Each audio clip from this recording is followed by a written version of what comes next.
Hey everyone, today I will show you how to create a family in Revit, like this one, which is drawers. So to start, we have to create to open a new family template, which is going to be a matrix casework. Okay, after opening the family, we have to go to the reference level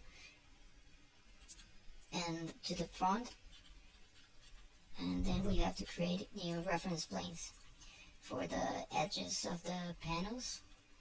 So we have to create similar with CS on the keyboard, and then we have to do an offset of 15 millimeters for the sides. Then we have to choose what's going to be the height for the other parts of the drawer, which are going to be the base and the countertop. So to do that, we have to create another reference plane, which is going to be for the base, which is going to be 100 millimeters, and for the countertop, which is going to be 50. Then we have to add the edge of the panels for the top and the bottom, which are going to be again 15 millimeters. And then we have to add the division in the middle to create two drawers instead of just one big drawer. So to do that, we have to measure how much is the distance between this and this.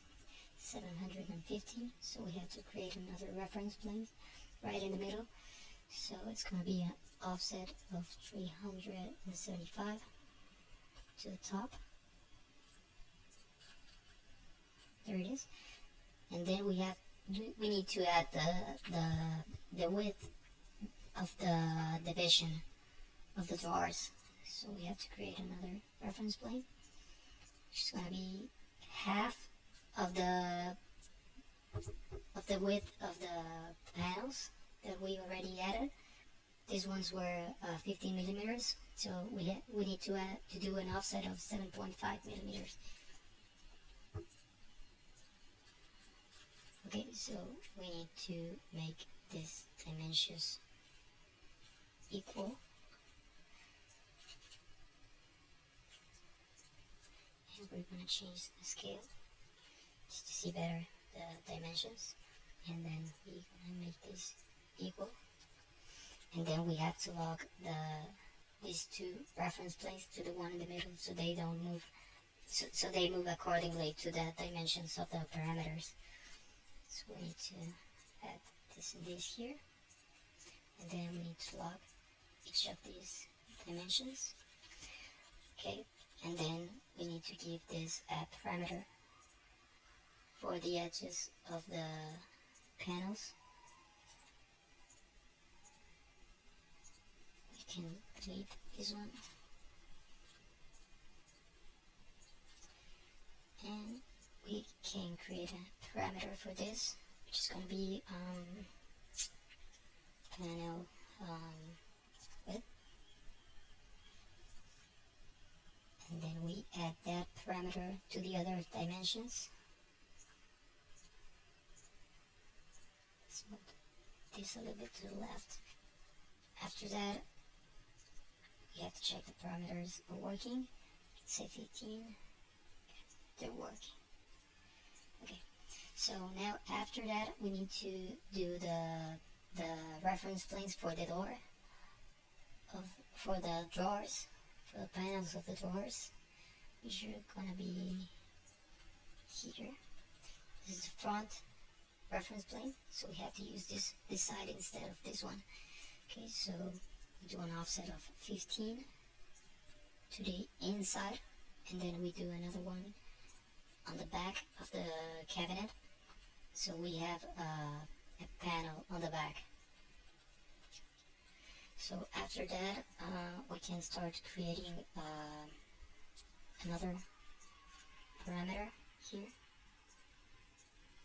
We can give this one the parameter of the panel width, and we can give this parameter, we can create another one, which is going to be called door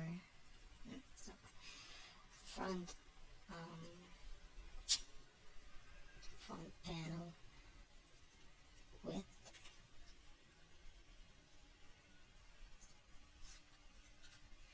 Okay, you also have to change the scale here, and then after that we can start creating the extrusions, the model. So to do that we need to go to the reference plane, to the top view, and then create an extrusion and lock the edges to the reference planes. And this one is going to be here because of the width of the drawer panel of the front plate. And okay, we can create it, and then the height must be 900. We need to check this in the 3D view right here. It's here, but on the right side we can see that the box is 900 millimeters, so it covers the countertop and the base of the drawers. So we can move this here and lock it, also here and lock it, so it moves independently of the countertop and the base.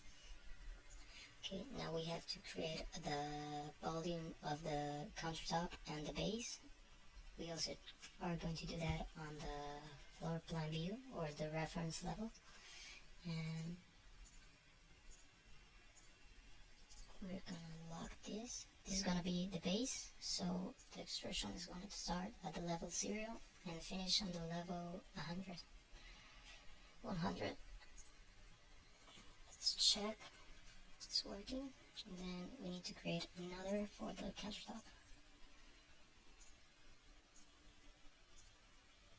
We're gonna lock this here again, and extrusion is going to start at level 150 and it's going to finish at 900. Now we can start modeling the drawer voids, so it's not a full box. So we need to create a void extrusion, and we have to go to the front view and create this here and lock the edges, and we need to copy these here and here.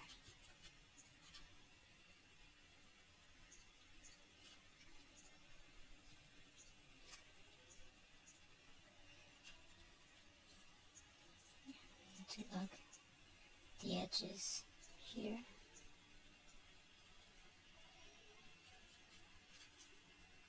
Let's do this again. Let's lock this here. Okay. And the extrusion start is going to be 0, and the end is going to be minus 585. Let's check. Okay, that's just so we have a little bit of space here for the back panel, and we need to lock these to the dimensions of the drawer. And to do that we need to go to the reference level, to the top view, but we need to select first the void, go to the reference, and then adjust it to the reference planes and lock them, the edges to the reference planes, and then we have this, and it's locked. And if we move the parameter of the depth to, let's say, 100,000, then the void adjusts. Okay, so now we need to do the front panels of the drawers. To do that we need to go to the front view, create a new extrusion, and then lock it to the edges and to the top.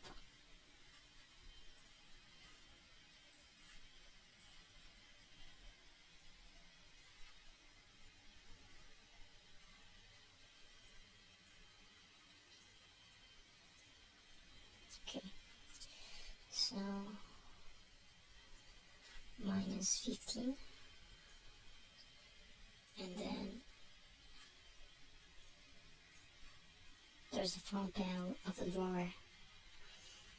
Now we need to add the handle. To add the handle and to make the video shorter, I already did the handle. It's just a sweep form in a generic model family template. So we need to load this in the file of family 4. So we need to load project family 4. Okay, we go to the front view and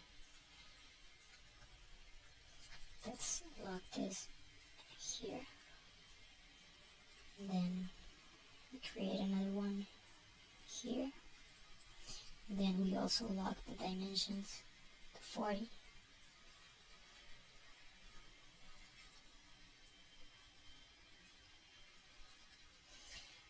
And on our 2D view, the drawers are finally done. The only thing that's missing is materials, and to add materials we need to select the volume that we want to have a specific material as a parameter.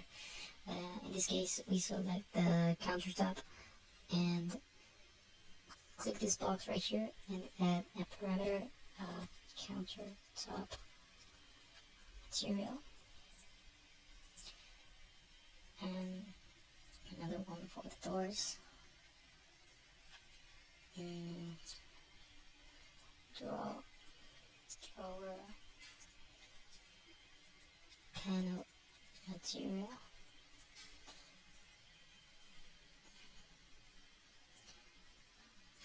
Another one for this.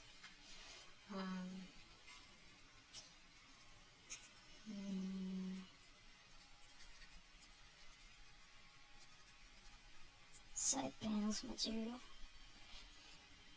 and also for the base.